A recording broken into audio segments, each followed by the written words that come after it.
नमस्कार। कार्यक्रम यो मनदेखि त्यो मनसम्मको पर्खाइमा रहनुहुने सम्पूर्ण तमाम साथीभाइहरूलाई म प्रस्तोता वसुन्धरा राईको तर्फबाट मिठो सम्झना साथै धेरै धेरै माया।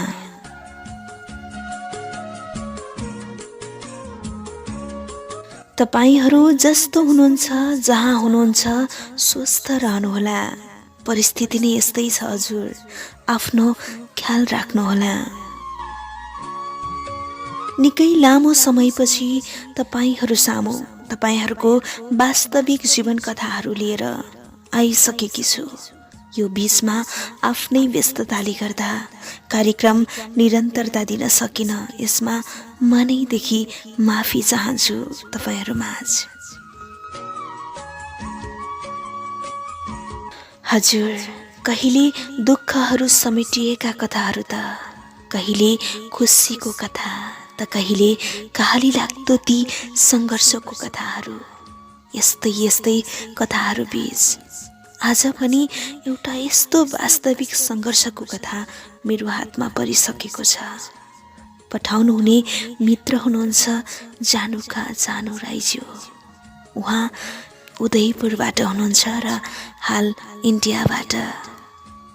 कहाली लाग्दो जीवन सङ्घर्षको कथा यसरी सुरु हुन्छ।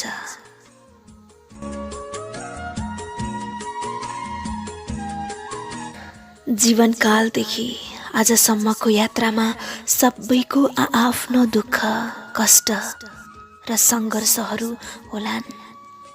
मेरो पनि त्यस्तै कालजै अविस्मरणीय भोगाईहरू छन्। आज म तपाईहरूलाई दिल खोलेर सुनाउनेछु, साँच्चै दिल खोलेर सुनाउनेछु।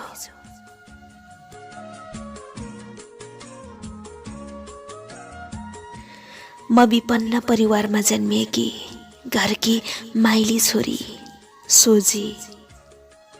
ठुलो मान्छेहरू देख्दा डराउने अनि लजालु स्वभावकी थिए। पढाइप्रति अति नै रुचि राख्थे अनि थोरै नाच्न गाउन पनि रुचि राख्थे। तर घरको आर्थिक अवस्था कमजोरीको कारण मेरो हरेक चाहना, कला गला सबै दबाउनु पर्यो। तर पनि दुःख गरी बाबा आमाले केही अक्षर बढाउनु भयो। आफूले नखाई हामीलाई खुवाउनु भयो अनि लुगा कपडा लगाइदिनु भयो।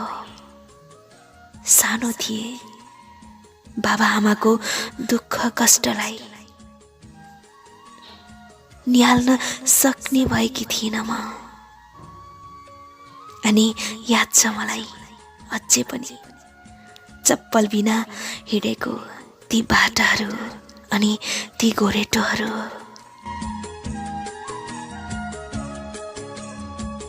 त्यही ताजा यादहरूलाई आज तपाईहरूलाई सुनाउने कोसिस गरेकी छु। समय सँगै म पनि ठुली हुँदै गए।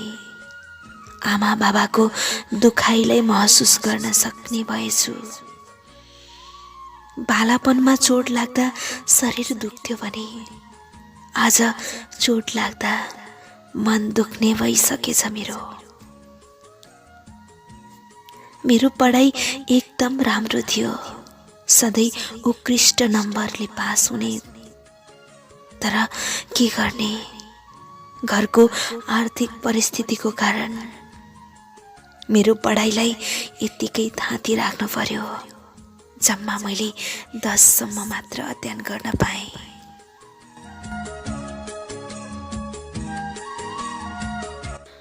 अब त लाग्छ म निकै ठुली भइसकेकी छु। त्यो बालापन छोड्दै यौवन अवस्थामा प्रवेश गरिसकेकी थिएँ म।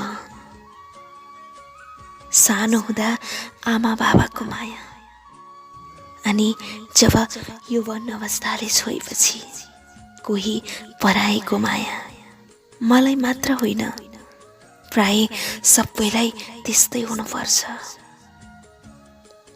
यो उमेरमा माया कसको बस्दैन र होला। मेरो पनि यही उमेर थियो, निकै चञ्चलताले भरिएको उमेर। त्यतिकैमा त्यही नजिकै मेरो निकै ख्याल राख्ने अनि मलाई माया गर्ने मान्छे पाएँ। उहाँको नाम थियो सुमन।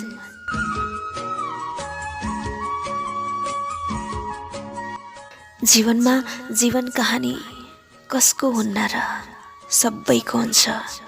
तर कसैले म जस्तै व्यक्त गर्छन् त कसैले मनभरि सहेर बस्छन्। आज म दिल खोलेर सुनाउने छु मेरो कथा। हजुर, दिल खोलेर। अब यात्रा सुरु भयो सुमन र मेरो।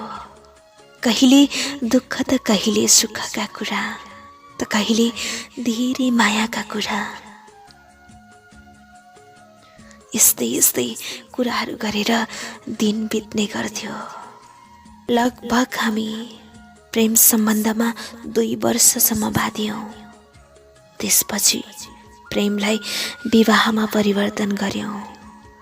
मलाई लाग्दै थियो म संसारको सबैभन्दा धेरै खुसी प्राप्त गर्दैछु। तर सोचे जस्तो कहाँ हुँदो रहेछ र हजुर। जब विवाह भयो केही खुसी त मिल्यो, तर खुसी भन्दा धेरै दुःख मिले जस्तो आभास भयो।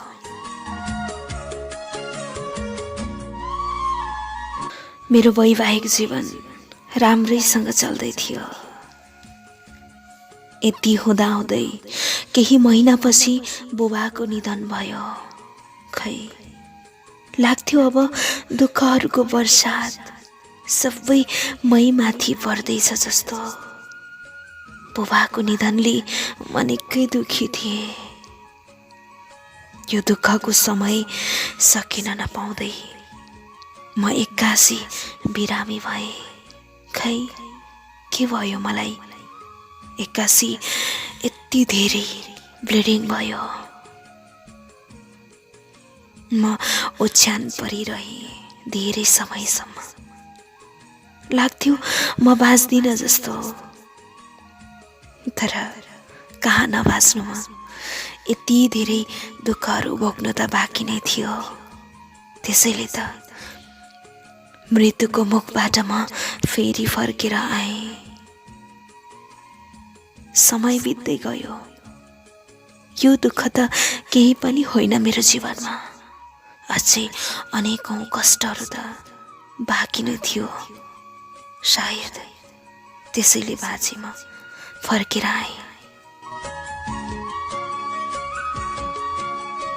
घरको भित्तामा टाँसिएका ती गढीभित्रको सुईहरूले समयलाई पछ्याए चाहिँ मैले पनि समयलाई पछ्याउँदै पछ्याउँदै 1 वर्ष बिताइसकेछु। त्यही 1 वर्षपछि मेरो कोखबाट प्राणभन्दा प्यारो छोरोको जन्म भयो। घर परिवारमा सबै खुसीले गदगद थिए। अब त मेरो श्रीमानलाई पनि थप जिम्मेवारी थपिएको थियो। म बिरामी हुँदाको ऋण अनि छोरोको पालन पोषण, त्यस्तै घर खर्च सबै ऋणमा पनि थियौँ हामी। त्यसैले सुमन इन्डिया जाने निर्णय गर्यो।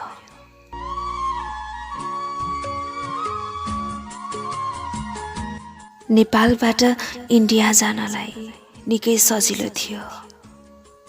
ठुला ठुला देश त जानलाई निकै खर्च लाग्थ्यो। सजिलो भनेको अनि पैसा नहुने हामी जस्तोलाई इन्डिया नै सजिलो थियो। त्यसैले इन्डिया जान आग्रह गरे। सुमन इन्डिया जानुभयो। इन्डियामा उहाँले कोइला काट्ने काम गर्नुहुन्थ्यो।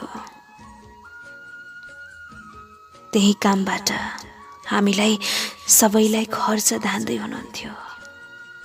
दुःख सुख दुई छाक खान अनि शरीर ढाक्ने कपडा नराम्रो नै भए पनि पुर्याउँदै हुनुहुन्थ्यो। हामी यसैमा धेरै खुसी पनि थियौँ सब परिवार।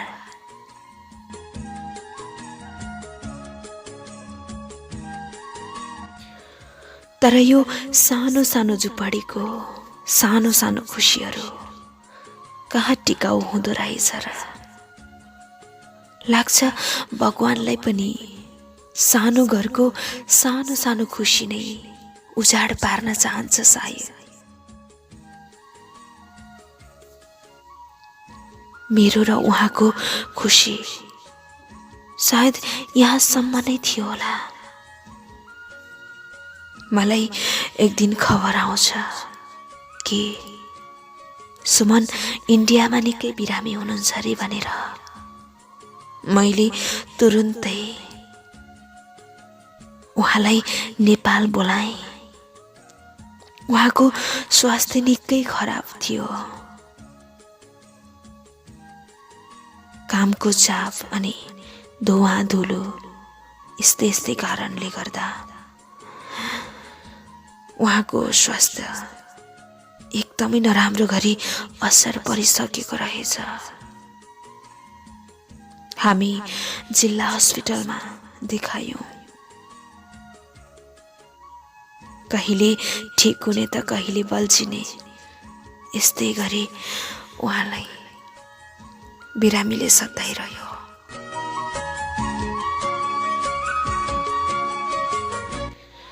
हाम्रो पहुँचले भ्याएसम्म निकै ठाउँ उपचारको लागि लग्यौं। तर यथार्थ रोग भने पत्ता लगाउन सकेनन्। उहाँको ओठमा सानो घाउ जस्तो थियो अनि ज्वरो आउने यस्तै थियो।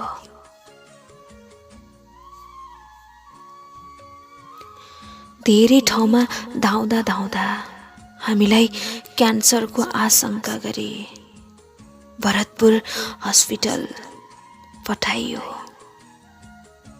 त्यहाँ चेक गर्यौं। उहाँलाई साँच्ची नै कहिल्यै निको नहुने रोग लागिसकेको रहेछ, क्यान्सर। साथमा न पैसा न साथमा साथ दिने कोही आफ्ना, साँच्चै एक्लो भएमा।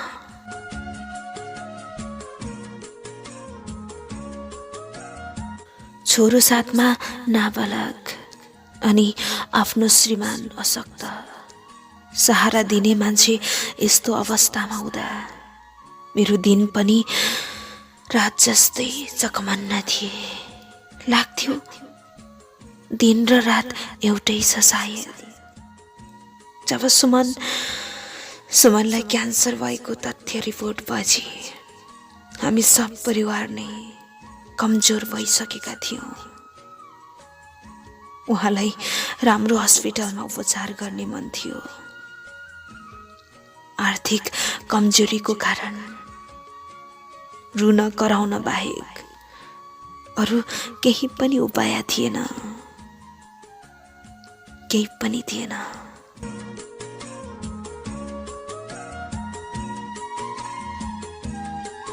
सुमन आफूलाई रोग लागेको थाहा पाएपछि हस्पिटल पुगेको हामी रिपोर्ट लिएपछि घर जाउँ भन्न थाल्नुभयो। कि उहाँलाई राम्रोसँग थाहा थियो कि हामीसँग उहाँलाई उपचार गर्ने खर्च छैन भनेर। त्यसैले सुमनले घर जाने जिद गरिरह्यो। मैले उहाँलाई सम्हाल्दै भन्थे, अहिले कहाँ जान मिल्छ र हजुर? तपाईको उपचार नगरी जानुहुन्न, पर्खिनु, उपचार गरेर जाने भनेर सम्झाउँथे।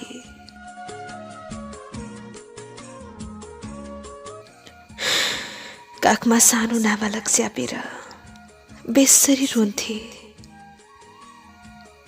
अनि सुमनले मलाई भन्नुहुन्थ्यो, ओइ लाठी किन रोको, मलाई केही पनि भएको छैन, नरुवा न, मलाई केही पनि हुँदैन।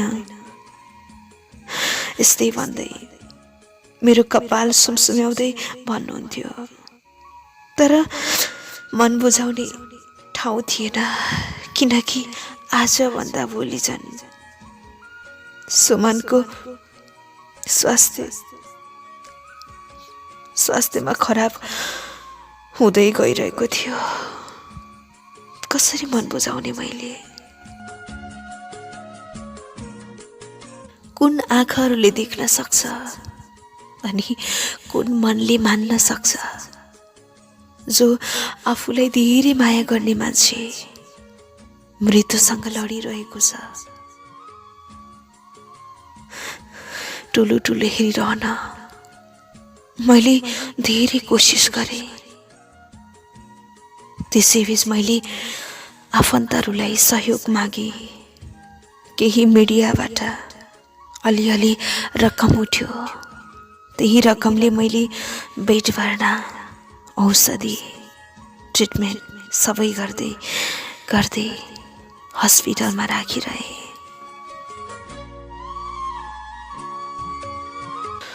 क्यान्सर आफैमा घातक रोग हो। थाहा थियो कि क्यान्सर लागेपछि यो रोगले लगेरै छाड्छ भनेर, तर ढिलो छिटो त्यति हो। जति औषधि गर्छु त्यति नै रोगहरू बढिरहेको देख्छु। घाउ उति नै पाक्दैछ, ज्वरो उति नै छ।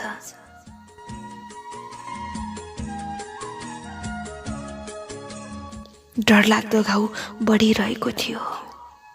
सधैँ हस्पिटलको बसाई, दिनहुँ खर्च, निकै गाह्रो भइरहेको थियो हामीलाई। एक दिन अचानक सुमनले अब भोलि घर जानुपर्छ भनेर भन्नुभयो। मैले भने अहिले जान मिल्दैन, अलिक पछि जाम हजुर, तपाईँ निको हुनुभएकै छैन, यस्तै भन्थे।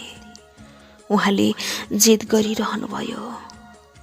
आज होस् या भोलि घर त जानै पर्छ।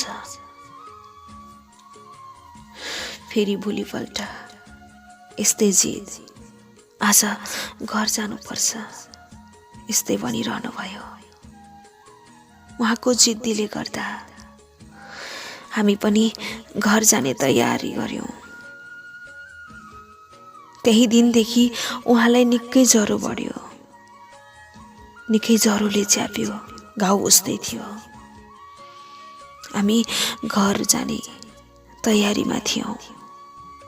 हस्पिटलमा सबै बिल क्लियर गरी उहाँलाई व्हील चेयरमा बसाउन खोज्दा खोज्दै उहाँ एकोरिसक्नु भएको थियो।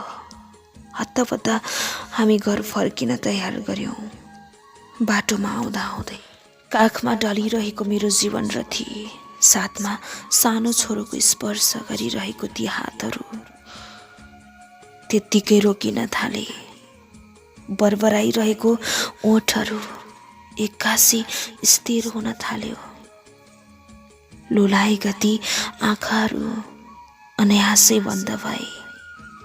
काखमा लिएर धेरै बेर सुमसुम्याएँ, रोएँ, कराएँ, चिच्याएँ, तर उसले मेरो रोदन चिच्याई सधैँको लागि सुन्न नसक्ने भइसकेको रहेछ। चलिरहेको हावा रोकी जस्तै भयो। लागिरहेको घाम बादलले छेके चाहिँ चारैतिर अँध्यारोले छायो। उसले दिएको त्यो रातो जुरा, धागो, पोती अनि सिउँदोमा सिन्दुर उसैले नै भरिदिएको। आज उसैले नै रित्याएर गयो जस्तै लाग्यो। भाग्यले नै ठगेको म। सबैले भाग्यमानी भन्छन् मलाई।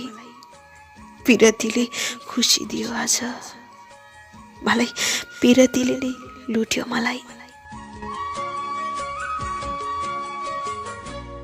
भन्छन् जीवनमा आफूले गरेको दुःख र भोगेको भोगाइलाई उचित ठाउँमा प्रयोग गर्यो भने खुसी खोज्न कहीँ जान पर्दैन रे। खै मेरो खुसी भाग्यसँग प्रश्न सोध्ने मन छ। आज पनि त्यही कहाली लाग्दो भुमरीभित्र एक्लै सङ्घर्ष गर्दैछु, केवल मेरो छोरोको लागि। अरू त को छ र मेरो साथमा? जब श्रीमान बितेपछि घरबाट पनि पराई भएर बाँच्नु परेको छ, त्यही छोराको लागि केही आशा लिएर अगाडि बढिरहेको छु। जीवनमा हारपछि जित हुन्छ रे, भगवानसँग सोध्ने मन छ। कतिचोटि हारेपछि बल्ल मेरो जित हुन्छ। किन नियतिले मलाई यसरी लुटिरहेको छ? खुसीको आगमन हुन्छ भन्थे, पीडाहरू झन् किन थपिँदैछन्? परिस्थितिसँग लड्न सिक्दैछु, आज पनि लडे पनि हिँड्न सिक्दैछु। थाहा छैन जिन्दगी कहाँ गएर टुङ्गिने हो। छोराको निमित्त भए पनि परदेशको ठाउँमा सङ्घर्ष गर्दैछु। रोकिन लागेका ती सासहरू टिकाउँदैछु। आधी हुरी असिना बेल फुटेर छरिएका ती खुसीहरू एकीकृत गर्दै हरदम समेट्ने कोसिस गरिरहेको छु, केवल मेरो छोराको लागि। जहाँ छु म छोराको निमित्त।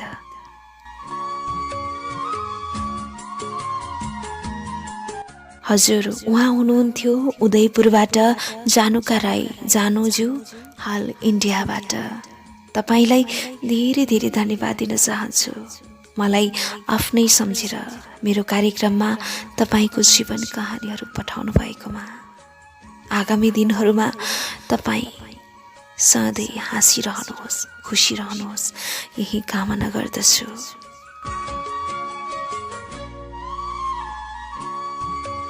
त्यस्तै गरी फेरि पनि कसै न कसैको जीवन भोगाइहरूलाई लिएर कार्यक्रम यो मनदेखि त्यो मनसम्मलाई लिए फेरि पनि भेट्ने बाचा गर्दै आजले भने म प्रस्तुता वसुन्धरा राई बिदा चाहन्छु। हस्त, नमस्ते, बाई बाई, टेक केयर।